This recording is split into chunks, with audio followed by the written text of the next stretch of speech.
राम न जाण्या रे मूड नर, राम न जाण्या रे, राम न जाण्या रे मूड नर, राम न जाण्या रे।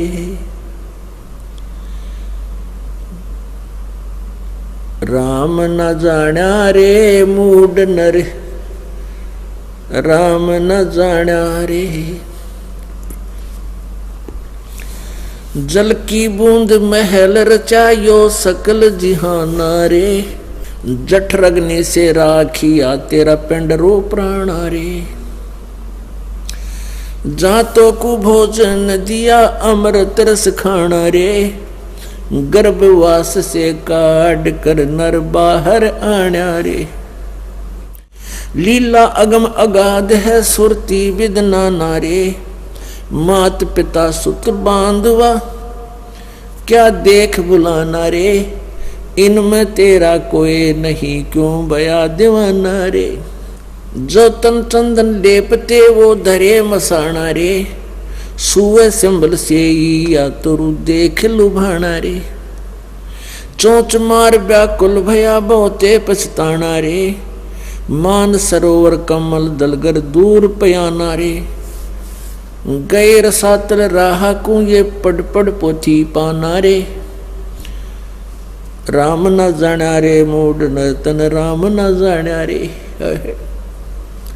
अब कितनी प्यारी ये हो सुख संवेद जो परमेश्वर कबीर जी ने अपनी प्यारी आत्मा गरीबदास साहिब जी के इस कंप्यूटर में फीड कर दी थी, और फिर उस प्यारी आत्मा ने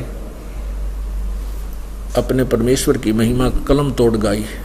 राम न जाण्या रे मूड नर्तन, राम न जाण्या रे। इस सेंटेंस का कितना गहरा अर्थ है पुण्यात्माओं, कि तूने परमात्मा को समझा नहीं, और तू आप जी केवल इसी संसारिक कर्म को ही अपना प्रथम कर्तव्य मानकर करते रहे। क्या बताते हैं कि एक तो तूने परमात्मा की महिमा नहीं समझी कि भगवान की भक्ति करने से क्या लाभ और न करने से क्या हानि होती है। एक तो ये है राम जानना, और दूसरा ये है कि तूने राम नहीं जाना कि वो पूर्ण परमात्मा कौन है, ये तू नहीं समझ सका।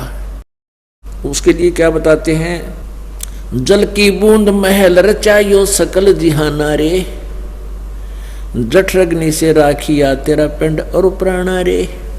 जिस परमेश्वर ने सारे ब्रह्मांडों की रचना की और तेरे शरीर को भी बनाया माँ के गर्भ में, और पेट के अंदर जहाँ बच्चा माता जी के गर्भ में बच्चा जब बनता है वो ऐसा होता है चीकले के सा शरीर, जैसे आपने कोई पक्षी के बच्चे अंडे से निकलते उनका शरीर कितना कच्चा कच्चा सा होता है, इससे भी कच्चा शरीर आपका माँ के गर्भ में था।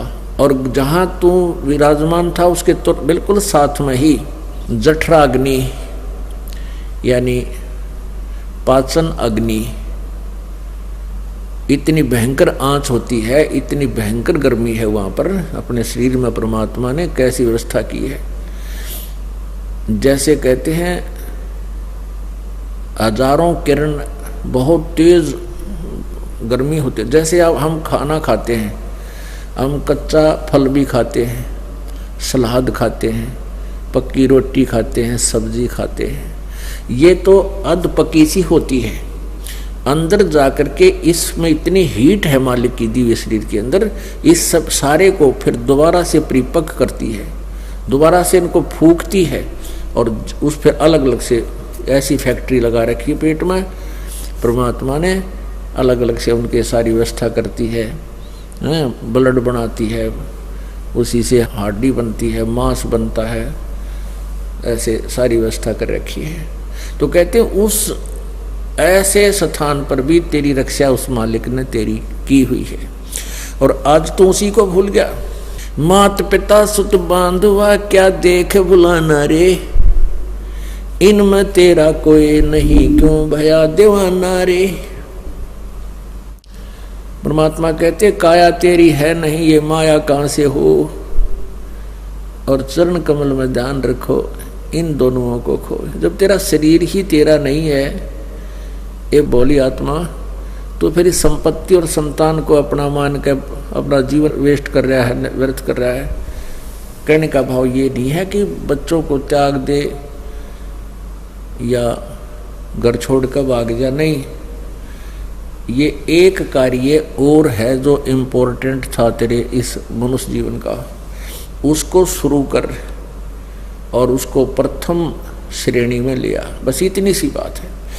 जैसे हम पुण्यात्मा विचार करने की बात है, कोई भी व्यक्ति अपने प्रयत्न करके जब थक लेता है, ना उसका कोई कार्य सिद्ध होता है, ना उसके घर में कोई बरकत होती है, कोई हानि हो ही रही है, तो फिर वो परमात्मा की तरफ चलता है, परमात्मा से लाभ लेना चाहता है। यदि हम परमात्मा को पहले ही इतना महत्व दें तो हमारे सभी कार्य अपने आप ठीक होते रहे। परमेश्वर कबीर जी ने बताया है कि दुख में सुमन सब करें और सुख में करे न कोई, और जे सुख में सुमन करें तो दुख काहे को होए। सुख में सुमरण किया नहीं, फिर दुख में करते याद, कहे कबीरता दास की, फिर कौन सुने फरियाद। अपनात्मा सुमन का अर्थ क्या होता है? आप जी ने उपदेश ले लिया और स्मरण कर रहे हो आप, और साथ में कोई मर्यादा भी भंग कर रहे हो तो स्मरण नहीं लगेगा आपका। कुछ पुण्यात्मा से कहते हैं जी हमने नाम भी ले रखा है, हम भक्ति भी कर रहे हैं, और फिर भी हमारे ऊपर आपत्ति आई है और भयंकर आज आ गई है। तो कहने का भाव ये है इस दास का कि उन्होंने सिमरन नहीं किया, सिमरन में मर्यादा में नहीं रहे। मर्यादा टूट जाने से ऐसी दिक्कत आ सकती है, अन्यथा नहीं आ सकती। तो सिमरन का तात्पर्य है कि परमात्मा कहते हैं दुख में सुमन सब करें, सुख में करे न कोई। आप दुखी हो, आपको राहत मिली, सुखी हुए, कुछ दिनों के बाद आप इतने भूल जाते हो सत्संग के अभाव से, और फिर गलतियां प्रारंभ कर देते हो। लोक लाज में आके, लोक लाज में आके गुरुजी के द्वारा दिए गए आदेश की अवहेलना कर देते हो, उल्लंघन कर देते हो, मर्यादा तोड़ देते हो, तो काल का दाव लग जाता है। कुछ एक ऐसे भक्त हैं जिनके पिछले पुण्य अच्छे होते हैं, और वो पुण्यों के कारण, पिछले पुण्य तो हैं ही, उन पुण्यों के कारण वो सुखी है। जिस इस नकली लोक में जिसको हम सुख मानते हैं वो संसारिक दृष्टि से सुखी है, और उसने उपदेश भी ले लिया है। और एक ऐसा प्राणी है जिसके पूर्व जन्म के पुण्य गणे नहीं है, उस पर आपत्ति आ गई है। परमात्मा कबीर जी की शरण में यहाँ आ गया है, आने से उसने नाम लेने से लाभ शुरू हो गया है। तो कुछ दिनों के बाद उसको दुख आने बंद हो जाएंगे, क्योंकि पुण्य बढ़ जाएंगे, पाप समाप्त कर देता है परमात्मा। तो फिर वो कुछ दिनों में उस दूसरे भक्त को देखा देखी कि दूसरा भक्त है, वो भी नाम लिए हुए है, और वो भी मर्यादा तोड़ देता है, जो गुरुजी ने आदेश दे रखा है उसका उल्लंघन कर देता है, और देखता है कि उस पर कोई आपत्ति अभी आ नहीं रही। उसको देखकर वो स्वयं भी विचलित होकर के कोई मर्यादा भंग कर देता है। तो ऐसे फिर आपत्तियां फिर प्रारंभ हो जाती है। जिस व्यक्ति ने उपदेश भी ले रखा है और नाम भी खंडित कर दिया, तो उस पर अब मंत्र उसका है नहीं उसके पास। इस नाम की कमाई बिल्कुल नहीं है। जिसने बीड़ी पी ली, शराब पी ली, मांस खा लिया, या कोई आन उपासना कर ली, या लोक लाज में आके परमात्मा वाले नियम से वो वंचित हो गया, तो उसकी भक्ति नहीं चल रही, उसके पिछले पुण्य चल रहे हैं। और वो सत्संग में भी आ जाता है, नहीं भी आता है, बीड़ी भी पीता है, एक आदमी में गुट्टी भी ला लेता है, और वो फिर भी कहता मैं संत रामपाल का शिष्य हूँ। वो कह रहा है प्रभुदास का शिष्य नहीं है। हाँ, उसके साथ क्या बनेगी? फिर एक ही दम इतनी आपत्ति आवेगी जब उसके पुण्य समाप्त हो जाएंगे, वो बक्कल उतरेगा। और फिर वो व्यक्ति आकर के कहेगा कि मैंने तो नाम ले रखा था जी, हमारे घर पे भी ऐसी आपत्ति आ गई, तो वो ऐसा पाप आत्मा होगा कि आसपास के क्षेत्र के 10-5 कोई भक्त चारे हो नाम लेने के लिए श्रद्धालु, तो उनके लिए भी वो एक रोड़ा बन जाएगा। यो कहेंगे देखो उनका नाम ले रखा था, आज उनका इतनी आपत्ति आ गई। तो उसके पास नाम नहीं था भगवान वाला, परमात्मा का प्रोटेक्शन नहीं था। जब लग हंसा हमारी आना और काल लगे नहीं तेरा बाण। जब तक हम परमात्मा की मर्यादा में रहेंगे, आन माने मर्यादा, तब तक काल का अटैक हमारे पर नहीं होगा। तो इस प्रकार हमने परमात्मा की भक्ति के साथ साथ मर्यादा की भी आवश्यकता पड़ती है। जैसे हमने खेत में बीज दिया, समार भी दिया, बीज भी डाल दिया, डोल बनाई नहीं, उसकी डोली नहीं बनाई, उसके चारों तरफ मेड़ नहीं बनाई, डोला नहीं बनाया, तो पानी डालेंगे वो भी इधर उधर बिखर जाएगा, खाद डालेंगे वो भी इधर उधर बिखर जाएगा, तो फसल नहीं तैयार होगी। तो मर्यादा एक डोल बनेगी, और ये अति आवश्यक है। इसमें परमात्मा की भक्ति को रोकने के लिए, इसको परिपक्व करने के लिए। मात पिता सुत बांधुआ क्यों देख बुलाना रे, इनमें तेरा कोई नहीं क्यों भया दीवाना रे। जो तन चंदन लेपते सो धरे मसाना रे, सुअ चंबन से या तुरु देख बुलाना रे, और चौंच मार व्याकुल भया बहुते पछताना रे। एक तोता पक्षी होता है, इसको सुआ कहते हैं। सुआ पक्षी होता है और वो परिपक्व फलों को खाता है, चोंच मार मार के खुशी से पके पके फलों को खाता है, शेष को छोड़ देता है। तो कहते हैं तोता क्या करता है, पहले से ही वृक्ष की आशा करता है, ये वृक्ष बड़ा होगा, ये पेड़ बड़ा होगा, इसको फल लगेंगे और खाऊंगा। तो तोते ने एक संभल के पेड़ के ऊपर, सिंभल के पेड़ के ऊपर आस्था लगा ली कि ये पेड़ बड़ा होगा, इसका फल लगेंगे और फिर मैं जी भर के खाऊंगा, आनंद मनाऊंगा। तो क्या हुआ, 10-12 वर्ष के अंदर वो पेड़ बड़ा हुआ, उसके फल लगे, और फल इतने बढ़िया लगते हैं जैसे बहुत मीठे स्वादिष्ट मिलेंगे। जब वो परिपक्व हो जाते हैं तो उसके फलों में, उसके डोडों में कपास होती है, रुई होती है। अब तोते ने देखा कि ये पक गया है, इसको खाऊं, उसने जोर से चोंच मारी, वो रुई उस डोडे की तोते की चोंच में फंस गई। अब जान की दुश्मन हो गया वो। सोचा था कि ये मुझे सुख देगा, आनंद होगा, मैं खुशी मनाऊंगा और पेट भर अन्न खाऊंगा। अंत में उसमें डोडे में कपास पाई, वो खाद्य पदार्थ नहीं था। तो परमात्मा इसकी तुलना आप जी से करते हैं।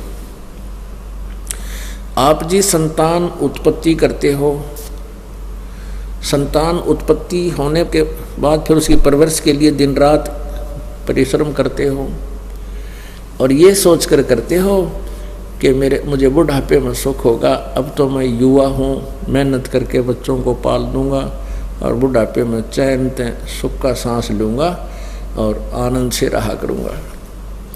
अब बुढ़ापे में जैसा आनंद से रहेगा तेरा जिए जानेगा।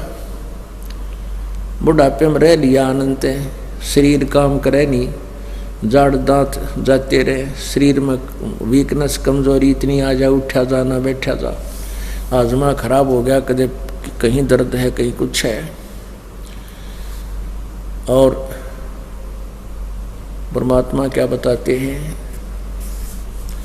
बूढ़ा होवे पड़े खाट में सुने वचन खारे, कुत्ते तावण का भी सुख को न ये छाती फूकण हारे। ये श्लोक सुनेगा बुढ़ापे में, सुख तो 100 कोस दूर चलेगा। अब क्या होता है कि बूढ़ा बुढ़िया की ड्यूटी कंडे में हो जाए, वो खाट पे बैठे रहे अपने घर में, पौड़ी में, द्वार के आसपास उनकी चारपाई डाल देते हैं। तो पुत्र वधू खेत कार्य में अपना जाती है, बाहर मजदूरी पर जाती है, या कोई गोबर पानी डालने जाती है, लेने आ जाती है।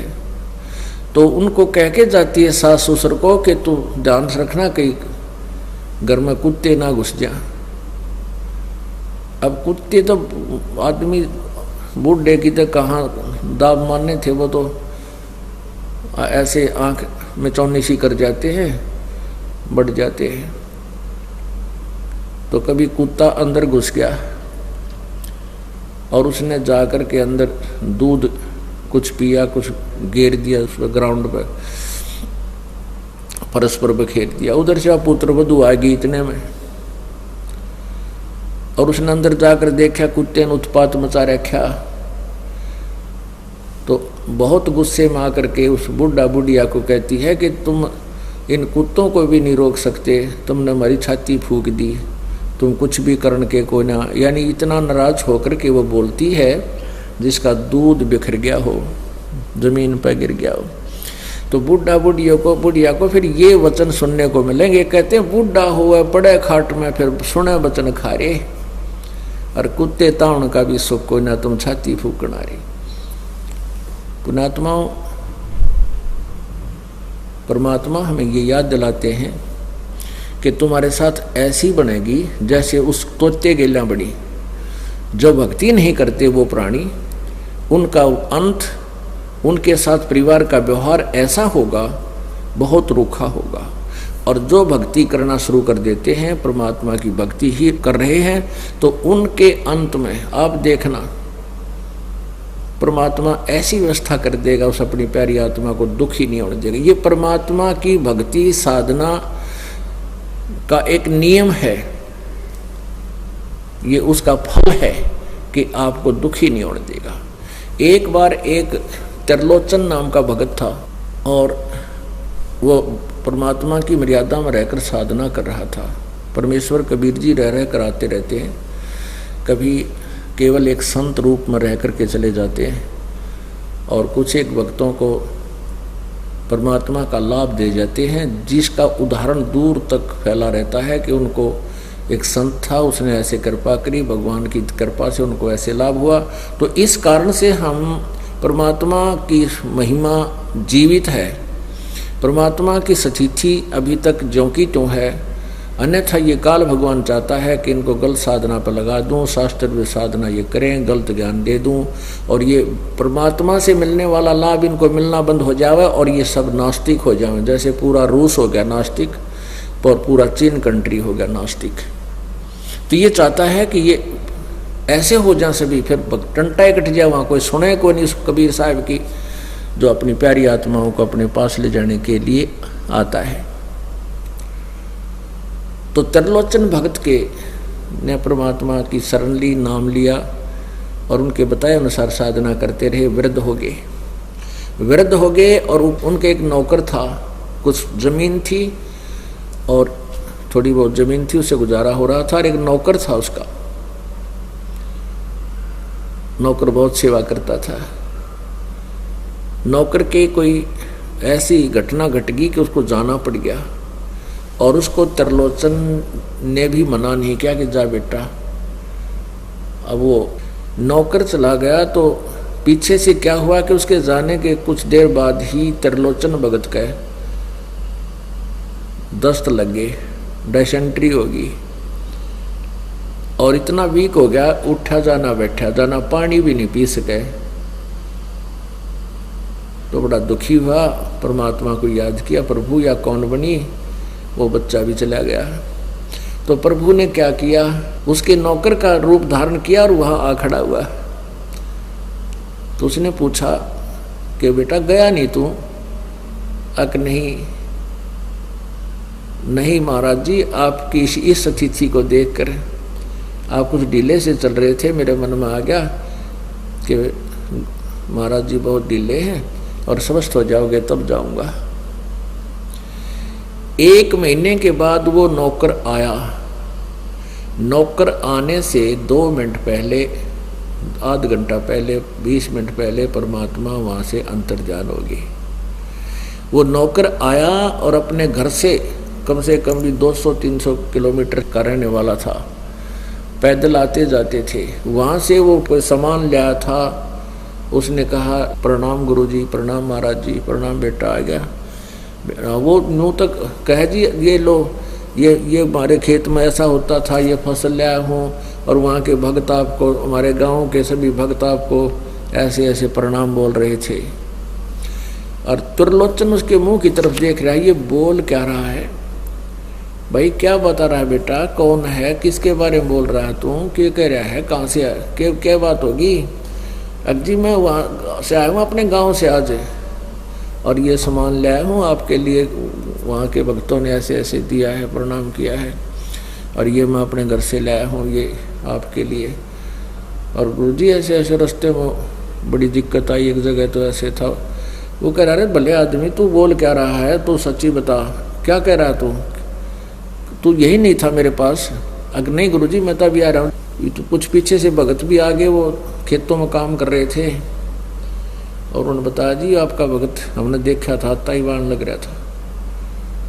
तो त्रिलोचन ने कहा कि भाई यहाँ वो कौन था, ओए होए रे भगत त्रिलोचन। वो कहता तू मेरी सेवा कर रहा था यहाँ पर, तने मेरी टट्टी ठाठा कर डाली, मेरे हाथ तक धोए, और बेटा रोटी बनाया करता। नहीं गुरुजी मैं तो आज आया हूँ, मैं तो आज आया हूँ स्वामी जी, और ये सामान लाया हूँ वहाँ से। तब रोया वो टक्कर मार के त्रिलोचन, हे परमात्मा इस पापी पर इतनी कृपा आपकी कि आपने आकर के इस दास के अतिसार भी उठा कर डाले, टट्टी भी उठा कर डाली, कपड़े धोए, रोटी पोई, खाना खिलाया। तो परमात्मा कहते हैं यदि आप जी सच्चे दिल से, देखो भक्ति तो सभी करते हैं, बच्चे स्कूलों में सभी पढ़ा करते हैं और सभी विद्यार्थी होते हैं। कुछ एक बच्चे इंटेलिजेंट होते हैं, अच्छी मेरिट से पास होते हैं तो अच्छे ऑफिसर बनते हैं, तो उनको ही विशेष लाभ मिलता है। तो ऐसे ही कुछ फेल भी हो जाते हैं। तो पुण्यात्माओं आप ही में से आप सच्चे दिल से सच्ची साधना जैसे दास बताता है मर्यादा में रहते हुए करो, और फिर देखना परमात्मा की लीला है। भगवान वही है, किसी चीज में कोई परिवर्तन नहीं हुआ है। परिवर्तन इतना हो गया था कि हम परमात्मा से मिलने वाले लाभ की विधि से वंचित हो गए थे, और हम परमात्मा की परिभाषा से भी अपरिचित हो गए थे। वो स्वयं परमेश्वर ने आके बताई है।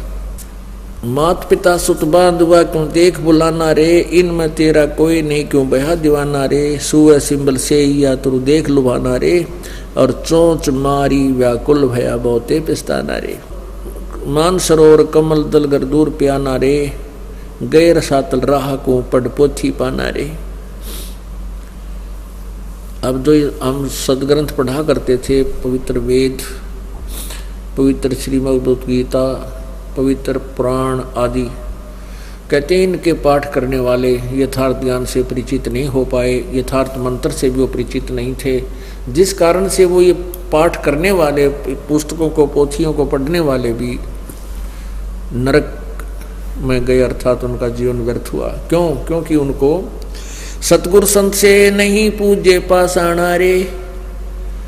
सतगुरु संत यानी परम संत उन्होंने मिले नहीं, उनको परम संत की उन्होंने सेवा नहीं की। सतगुरु संत से नहीं पूजे पाषाणा रे, और मरकब है कुम्हार के फिर शुक्र सवाना रे। पंथ पुरातन बूझ है कोई संत सुदाना रे, और स्वासा पारस नाम है ना भी स्थाना रे। ओह, सतगुरु संत से नहीं, और पूज्य पाषाणा माने मूर्तियाँ, पत्थर की मूर्तियों की पूजाएं की, यानी शास्त्र साधनाएं की। और मरकब है कुम्हार का फिर शुक्र सुहाना रे, गधे कुत्ते की सूर की योनियां प्राप्त की आप जी ने। पंथ पुरातन बूझ है कोई संत सुदाना रे, कोई बहुत ही बुद्धिमान व्यक्ति उस मूल ज्ञान को सुनता है, उसके बारे में जानकारी प्राप्त करता है। पंथ पुरातन बूझ है, पुरातन माने वो आदि पंथ के बारे में कोई एकादा ही पूछता है। और स्वासा पारस नाम है ना भी स्थाना रे, हृदय में हरिपाई ये त्रिकुटी प्रवाना रे, गगन मंडल में गुम्मट है जहाँ दौजा निशाना रे। हाजिर नाजिर है धनी साहेब दिलदाना रे, पलकों चौरा कीजिए ता पर कुर्बाना रे। मन पौन स्वर से आगम है कह नृत्य बयाना रे, जैसे अलल आकाश को धर है धुन जाना रे। आसन बंद अडोल मन जो पद ही समाना रे। गरीब दासियों पाइये पीव पुरुष पुराना रे। गगन मंडल में गुमट है जहां ध्वजा निशाना रे। गगन मंडल में एक आकाश में सतलोक के अंदर एक बहुत बड़ा गुमट है, गुमज इसको बोलते हैं, और उसके ऊपर एक ध्वजा, सफेद ध्वजा फहरा रहा है, झंडा फहरा रहा परमात्मा का। ऋग्वेद मंडल नंबर 9 सूक्त नंबर 96 96 के मंत्र नंबर 16 से लेकर 20 तक एक विशेष विवरण दिया है। वेद ज्ञान दाता ब्रह्म कहता है कि हे प्रभु आप अपने वास्तविक नाम का ज्ञान कराएं। अगले ही श्लोक में, अब अगले ही मंत्र में स्पष्ट किया है कि वो परमात्मा कबीर है और वो कबीर वाणी के द्वारा लोकोक्तियों के माध्यम से अपने यथार्थ ज्ञान को एक संत या ऋषि रूप में प्रकट होकर के ऊंचे स्वर में आवाज लगा लगा कर बोलता है। चारों युग में संत पुकारे कूक कहा हम हेल रे। हीरे माणक मोती वर्ष है यो जग चुगता डेल रे। खुद भी मालिक अपनी अमरवाणी में बोलते हैं कि चारों युग में ये मेरे से परिचित संतों को जिनको मैंने ज्ञान दिया उन्होंने भी आवाज लगाई और मैंने भी रुक के मार मार के आवाज लगाई, वो ज्ञान दिया। ऊंचे स्वर में गरज गरज की आवाज लगाई मैंने, और ये मुक्ति रूपी तत्व ज्ञान रूपी हीरे और मोती ये अमृतवाणी मैंने बरसाई।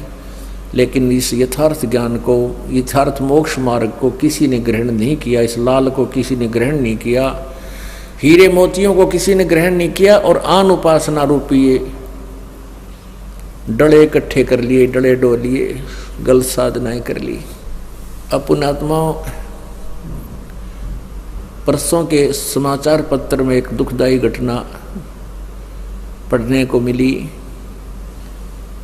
कि गुड़गांव के पास एक गांव का एक ट्रक इस आन उपासना कावड़ लेने के लिए गया और वो गंगोत्री के पास जाकर के एक खड्डे में बहुत 150 मीटर 400-500 फुट गहरी खाई में गिर गया और सभी मर गए। एक ही गांव के 22 व्यक्ति मर गए, 20 और 2 फेर मर गए उनके दुख में। 20 व्यक्ति मर गए, एक परिवार के 4, एक परिवार के 3। आन उपासक भगवान शिव की वो साधना शास्त्र विरुद्ध कर रहे थे। परमात्मा, क्योंकि शास्त्र विरुद्ध साधना करने वाले को किसी भी इष्ट की साधना कीजिए वो उनकी मदद नहीं करेगा। और कबीर साहब क्या बताते थे, पर भी लेन जात है दुनिया, हमारा ज्ञान किने ना सुनिया। वहाँ पर भी लेन, जैसे कोई कुंभ का मेला हो जा, वहाँ देखो कितनी दुनिया जाती है, किसी तालाब पर हो जाता है या किसी दरिया पर हो जाता है। परमात्मा कहते हैं हमने यथार्थ ज्ञान दिया, ये हमारा तत्व ज्ञान किसी ने नहीं सुनिया। पर भी लेन जात है दुनिया, वहाँ धक्के खान जाती है, और हमारा ज्ञान किन्हें नहीं सुनिया। चारों युग में संत पुकारे कूक कहा हम हेल रे, ये हीरे माणिक मोती बरसे यो जग चुगता डेल रे। तो वही वेद बता रहे हैं, कबीर परमात्मा को धर्मदास जी ने ये शब्द कहे थे कि हे गुरुदेव, जो ज्ञान आपने दिया ये आज तक हमारे को किसी ने नहीं बताया। और जितने भी हमारे ब्राह्मण गुरु थे, ऋषि थे, महर्षि थे, वो कहते थे कि हम तुम्हें गीता और वेदों से ज्ञान देते, लेकिन ये ज्ञान तो मालिक नहीं था उनके पास। तो इससे सिद्ध है कि वेद और ये कतेब, कुरान, पुराण ये सब झूठे हैं। तो परमेश्वर कबीर जी ने कहा कि ना, नहीं बेटा, वेद कतेब झूठे नहीं भाई, और झूठे हैं दो समझे नहीं। ये वेद और ये कतेब, ये किताबें जितनी भी पुराण पुस्तकें हैं, धार्मिक ग्रंथ, इनको कतेब कहते हैं, जिसमें बाइबल, कुरान, पुराण, गीता, वेद, ये सारे आ गए, चारों वेद। कहते हैं झूठे नहीं है, झूठे वो लोग हैं जो इनको समझ नहीं सके, इनके अंदर ज्ञान झूठ नहीं है। और फिर परमात्मा ने बताया, ये क्लियर होएगा कि कबीर जी ने 600 वर्ष पहले बताया था कि ब्रह्मा विष्णु महेश ये नासवान है, इनकी जन्म मृत्यु होती है।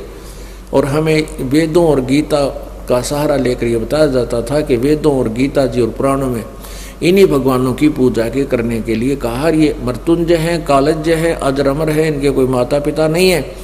ये ज्ञान हमें सुनाया गया था जो झूठा ज्ञान था, लोक वेद था, वो दंत कथा थी। तो परमात्मा कहते वेद मेरा भेद है और मैं ना वेदन के माही, और जौन वेद से मैं मिलूं ये वेद जानते नहीं। वेद जो हैं ये मेरी ही जानकारी दे रहे हैं, चारों वेद, ऋग्वेद, यजुर्वेद और सामवेद और अथर्ववेद। कहते ये चारों वेद मेरे ही बारे में जानकारी दे रहे हैं, लेकिन मुझे पाने की विधि इन चारों वेदों में नहीं है। वो जिस वेद में वो है, वो इस वेद, ये वेद नहीं जानते।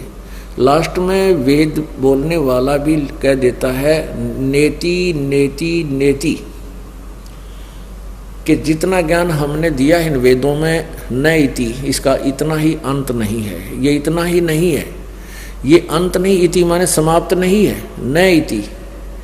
तो नेति नेति कह के कहते वो ज्ञान हम लाए हैं, कबीर जी कहते हैं, जो वेद नेति कह हारा, चारों वेद भी तुम्हारे नेति कह करके हार गए कि हम नहीं जानते।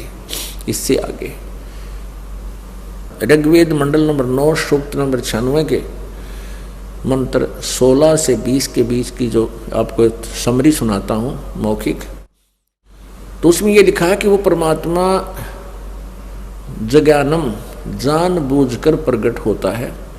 एक शिशु जगानम, शिशु रूप धारण करता है, और जब वो बड़ा होता है तो अपने ज्ञान को, अपने वास्तविक मंत्र को, अपने नाम को, मेरा क्या नाम है और क्या वास्तविक गुप्त मंत्र है, कौन सा है, उसको वो स्वयं ही आकर के बताता है। और वो अपना ज्ञान अपने मुखारविंद से ऊंचे स्वर में गरज गरज कर कबीर वाणी के द्वारा बोलता है।